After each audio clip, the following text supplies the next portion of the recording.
C'est autour de la mise en application du code gazier initié par la République du Congo que le ministre Bruno Jean-Richard Itoi a échangé avec la délégation du groupe de la Banque mondiale, conduite par le directeur des opérations de cette institution financière, lequel est satisfait de cette avancée.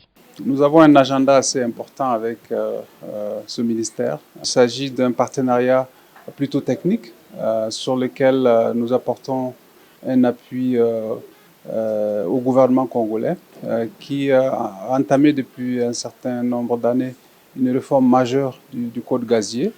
Et donc nous en avons parlé, surtout encourager le gouvernement à poursuivre cette réforme courageuse et pour ce qui nous concerne, nous avons assuré le ministre de l'appui constant de notre institution auprès de son département. Il privilégie aussi une approche inclusive et c'est ça qui a été fait. Il nous en a donné la confirmation que tous les acteurs, toutes les parties prenantes ont été.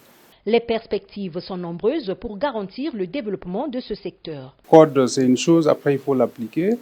Et dans son application, ce code, il donne beaucoup d'espace au développement de l'économie locale. Donc c'est un domaine dans lequel nous pensons nous pouvons continuer à appuyer le ministère. Le contenu local, vous savez donc dans l'industrie gazière internationale, il y a beaucoup qui peut être fait aussi sur le plan local.